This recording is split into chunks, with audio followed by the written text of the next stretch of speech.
부천 오정동에 있는 쿠팡 물류센터에서 확진자 1명이 발생해 1년여 만에 다시 문을 닫았습니다. 민선 7기 지난 행정과 남은 임기 주요 현안을 점검하는 시간. 오늘은 정하영 김포시장과 김포의 현안을 살펴봅니다. 시각장애인들은 엘리베이터를 탈 때마다 코로나19 방역을 위해 붙인 향균 필름 때문에 점자를 읽기 어려웠는데 최근 시각장애인들을 위한 점자 스티커가 나와 일상을 되찾고 있습니다.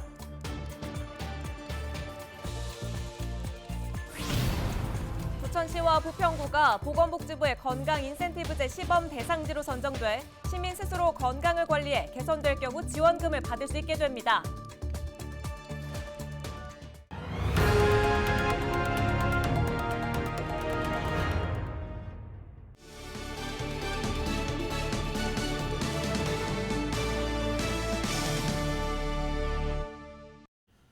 시청자 여러분 안녕하십니까? 헬로티비 뉴스입니다. 첫 소식입니다. 인천 지역에서 코로나19 집단 감염이 이어지고 있습니다. 29일 강화군의 주점과 관련해 1명의 추가 확진자가 나왔으며 이곳에서는 지난 23일 첫 확진자가 나온 이후 29일 현재까지 모두 7명의 확진자가 발생했습니다. 인천시는 강화군 주점을 집단 감염으로 분류했으며 앞서 집단 감염으로 분류된 동구의 대형마트와 연관해서도 29일 1명의 추가 확진자가 발생했습니다. 이곳에서 지난 14일 첫 확진자가 나온 이후 29일 현재까지 모두 51명의 확진자가 나왔습니다.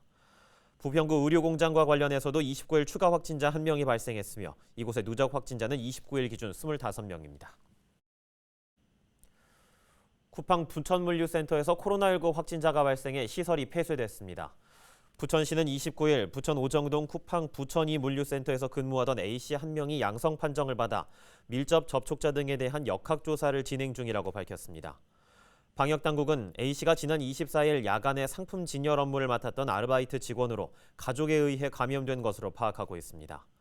신선식품을 담당하는 쿠팡 부천물류센터는 지난해 5월에도 확진자 150여 명이 나와 집단 감염이 확산됐던 곳입니다. 요즘 코로나19 방역을 이유로 건물 내 엘리베이터 버튼마다 향균 필름이 부착된 모습을 쉽게 볼 수 있는데요. 감염 예방을 위한 조치라지만 시각장애인들이 길을 찾는데 상당한 불편을 겪었습니다. 부천에서 대안이 마련됐습니다. 이정하 기자가 취재했습니다. 도서관에서 방송 콘텐츠 제작을 맡고 있는 20대 시각장애인 이은혜 씨. 5년째 거의 매일 도서관에 발걸음하고 있는 이 씨는 코로나19 이후 유독 출근길이 험난해졌습니다. 방역을 위해 나붙은 향균 필름 때문에 더 이상 엘리베이터 버튼에 새겨진 점자를 읽지 못하게 된 겁니다. 기존에 있던 버튼에 점자를 가리게 되니까 시각장애인들이 점자를 읽고 층수를 누르거나 열린 버튼, 닫힌 버튼 이런 걸 누르기는 사실 힘들고요. 위치를 기억을 해요. 그래서 밑에서부터 4번째 버튼이 3층 버튼이구나 이런 식으로 인지를 하는 편입니다. 이곳 해밀도서관을 이용하는 시각장애인은 하루 평균 300여 명. LG 헬로비전과 해밀도서관이 불편을 겪는 시각장애인을 위한 점자 스티커 1,200개를 만들었습니다. 제작 교육과 검수까지 거치며 2달가량이 걸렸습니다. 공들여 만든 새 점자 옷이 엘리베이터 버튼에 불투명한 향균 필름 위로 비로소 하나씩 입혀집니다. 앞으로 시청과 보건소 등 부천 15개 공공기관에도 추가로 부착될 예정입니다. 코로나19로 인해 이중고를 겪고 있는 시각장애인을 위해 LG 헬로비전과 해밀도서관이 협력한 활동입니다. 시각장애인을 배려하는 이런 노력이 함께 더불어 사는 세상을 만드는 데 큰 역할을 할 거라 기대합니다. 기업과 공공기관이 마주 잡은 손이 코로나19로 가로막혔던 시각장애인의 일상 찾기에 새로운 이정표가 되고 있습니다. 헬로티비 뉴스 이정하입니다. 올 상반기 김포를 가장 뜨겁게 달궜던 현안은 광역철도 유치였습니다. GTX D노선과 서울 5호선 연장은 모두 국가철도망에 언급은 됐지만 시민들의 기대에는 못 미쳤는데요. 취임 3년 차를 지난 민선 7기 김포시에 철도는 어떤 과제로 남아있을까요? 정하영 김포시장에게 직접 들어봤습니다. 말 많던 서부권 광역급행철도 노선은 김포 부천선으로 국가철도망에 올랐습니다. 다른 노선과의 연결 가능성은 남아있지만 강남 직결 노선을 원했던 김포 시민들에게는 아쉬운 결과였습니다. 철도 유치 공약을 전면에 내세웠던 민선 7기 김포시에게도 온전한 성과는 아니었습니다. 원안이 사수되지 못한 부분들에 대한 예. 아쉬움, 그리고 김포가 오랫동안 수도권의 50만 도시로서 광역철도 하나 없는 그런 도시였었는데 20년 만에 네.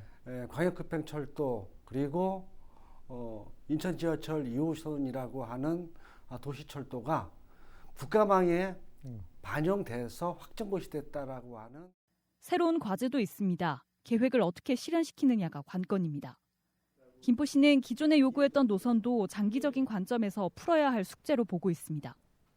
실제로 빠르게 또 실질적으로 추진될 수 있게끔 저희들이 아주 구체적인 계획들을 네. 세워내는 것, 그리고 시민들과 함께 노력했던 GTX-D 원안에 대한 노선 또한 경기도와 또 중앙정부하고의 그러한 협력을 통해서 이후에 예. 서울 남부권 광역급행철도와 연계된 노선들을 장기적으로 검토 사업에 머무른 서울 지하철 5호선 연장 문제도 있습니다.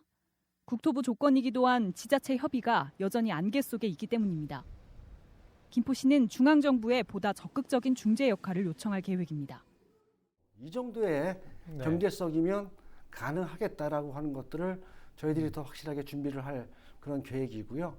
인근 지자체하고의 협의는 이것은 장담을 예. 못합니다. 저희들이 주문하고 있는 것은 이 서울 지하철 5호선의 경우는 대도시권 광역교통위원회 예. 대강위에 속한 업무이기 때문에 이러한 부분들을 대강위에서 네. 좀 주관해서 중재해서 서울, 김포, 인천시하고의 초보적인 논의를 시작해달라.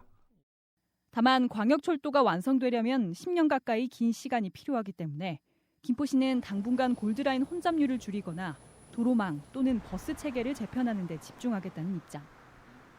철도 사업을 포함한 민선 7기 김포시 현안을 짚어보는 정화영 김포시장 취임 3년 대담은 헬로티비 이슈 토크에서 확인할 수 있습니다. 헬로티비 뉴스 이세진입니다. 딸이 운전하는 차 조수석에 탑승했던 80대 노모가 숨졌습니다. 부천 소사경찰서와 부천 소방서 등은 29일 새벽 4시 20분쯤 부천 소사본동의 한 도로에서 50대 A씨가 몰던 승용차가 시내버스를 추돌하는 사고가 일어났다고 밝혔습니다. 이 사고로 동승자인 80대 B씨가 숨졌습니다. 경찰은 운전자 A씨의 부주의로 사고가 일어난 것으로 보고 정확한 경위를 조사하고 있습니다. 지난 28일 밤 9시쯤 부천 중동의 한 아파트 지하 변전실에서 전기 합선으로 인한 화재가 발생했다가 자체 진화됐습니다. 이 불로 아파트 단지 12개 동 900여 세대의 전력 공급이 끊기면서 주민들이 한때 불편을 겪었습니다. 또 승강기가 정전에 갑자기 멈추면서 안에 갇혀있던 주민 4명이 소방당국에 의해 구조됐습니다. 한전 측은 현재 진행 중인 전력 복구 작업이 길게는 사흘까지 장시간 동안 이어질 것으로 예상하고 있습니다. 김포시가 김포문화재단에 관련된 의혹에 대해 자체 조사한 결과를 발표했습니다. 김포시는 먼저 김포문화재단 대표이사의 경력이 허위라는 일부 의혹에 대해 조사한 결과 논란이 된 경력 관련 업무를 한 사실이 확인됐기 때문에 허위 사실로 볼 수 없다고 결론 내렸습니다. 또 애기봉 평화생태공원 내 전시실 작가 교체 의혹에 대해서도 절차상 하자가 없다고 판단해 내부 종결 처리했습니다. 다만 재단이 일부 지원 사업을 위해 대상자나 강사를 선정하는 과정에서는 부적정한 부분이 있었다고 판단해 담당자에게 문책을 요구하거나 시정을 요구했습니다. 부천과 인천 부평에서는 시민이 스스로 건강 관리를 하면 지원금을 받을 수 있게 될 전망입니다. 경기 부천과 인천 부평이 29일부터 보건복지부의 건강생활실천 지원금 제도 이른바 건강인센티브제 시범 사업 지역으로 운영됩니다. 두 지역에서는 혈압 등 만성질환이 있는 대상자를 선정해 앞으로 3년 동안 관리한다는 방침입니다. 대상자로 선정되거나 운동 등 생활을 실천하거나 건강 지표가 개선됐을 때는 지원금 최대 6만 원을 받게 됩니다. 국민건강보험공단은 조만간 국가건강검진 결과를 토대로 참여 대상자를 선별해 개별적으로 연락할 예정입니다.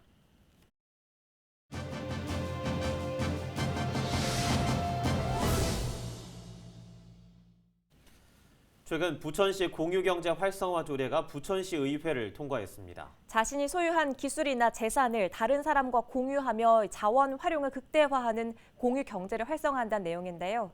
조례안을 대표 발의한 부천시의회 양정숙 의원과 이야기 나눠보겠습니다. 의원님, 안녕하십니까?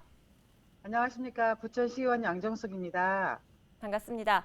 먼저 부천시 공유경제 조례를 발의하게 된 배경부터 설명해 주시지요. 네, 이 조례는 부천시 지역 자원의 효율적인 활용을 통해서 지역사회 공동체 및 지역 경제 활성화 제고하는 데 목적을 두었습니다. 자원을 활용한 공유는 합리적인 소비가 되고 주민 간의 소통과 협업이 되는 만큼 시대적 흐름인 것 같습니다. 부천시가 공유경제 활성화를 통해 국내외적인 혁신적인 비즈니스 롤모델을 될 수 있도록 실효성 있는 사업을 추진할 것입니다. 예, 부천시 공유경제화 조례 안에 담겨 있는 주요 내용들 어떤 것들이 있습니까? 예, 공유경제는 자신이 소유한 기술 또는 재산을 다른 사람과 공유함으로써 새로운 가치 창출하는 협력적 소비를 기반으로 자원 활용을 극대화하는 경제활동 방식을 말합니다. 그간 자치단체에서 공유경제 사업 추진에 어려움이 있는 이유로 활발하게 사업이 전개되지 않은 점이 한 실정입니다. 조례안은 공유경제 활성화 추진 사업, 기본 계획 및 실태 조사, 공유단체, 공유기업 지정 및 지원, 부천시 공유경제 활성화 위원회 설치 등을 규정하고 있습니다. 네, 이번 조례를 통해 기대되는 효과까지 짚어볼까요? 부천시는 이 조례를 통해서 공유경제가 활성화되면 유효 자원을 활용한 수익 창출, 자원 재활용을 통한 환경 보호, 주민 간 협업과 소통의 확대, 일자리 창출 및 창업 활동이 증대될 것으로 기대되고요. 사업 초기 단계부터 꼼꼼하게 추진한다는 계획입니다. 예, 알겠습니다. 오늘 말씀 여기까지 듣도록 하겠습니다. 지금까지 양정숙 부천시 의원이었습니다.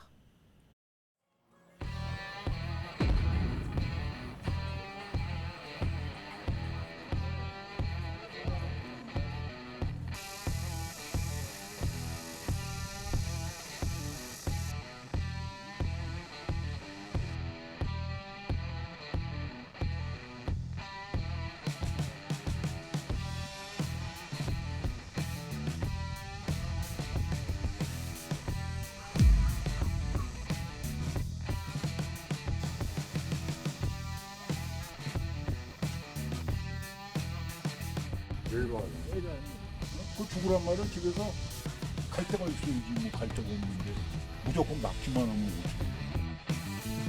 어떻게 지켜주는 건 다 좋다 이거예요. 지켜주는 건 다 좋은데 어느 정도 뭐 좀 쉴 수 있게 해주고 뭘 해야지 이게 사람 잘 사는 날씨입니까 이게.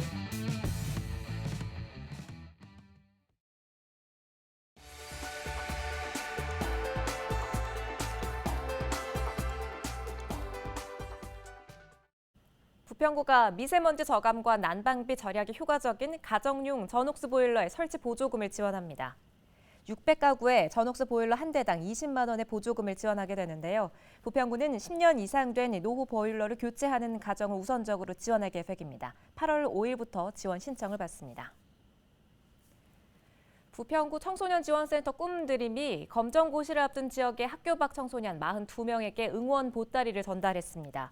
꿈드림은 검정고시를 준비하는 청소년들을 격려하고 응원하기 위해 지난 26일과 27일 이틀간 청소년들을 직접 찾아가 응원 보따리를 선물했습니다. 응원 보따리는 방역 물품과 간식, 검정고시 모의고사 시험지 등으로 구성됐습니다. 꿈드림 관계자는 최선을 다한 모든 수험생들이 합격하길 진심으로 응원한다고 말했습니다. 한편 2021년 제2회 초중고졸 검정고시는 오는 8월 11일 열립니다. 인천보훈지청이 7월 27일 유엔군 참전의 날을 기념해 다음 달 말까지 인천예술회관역 내 전시공간에서 감사 엽서 전시회를 엽니다. 지난 3월부터 인천보훈지청이 참전 유공자와 국민을 잇는 덕분에 우체통 사업을 통해 접수한 엽서 2만 4천여 장 중 일부를 전시하는 건데요. 엽서에는 6.25 참전 유공자와 유엔 참전국을 위해 시민들이 직접 작성한 감사 인사가 담겼습니다. 이외에도 인천보훈지청은 감사 엽서 일부를 보훈단체 등을 통해 국내 참전 유공자에게 전달했습니다. 저희가 준비한 소식은 여기까지입니다. 저희는 언제나 여러분과 함께하겠습니다. 고맙습니다.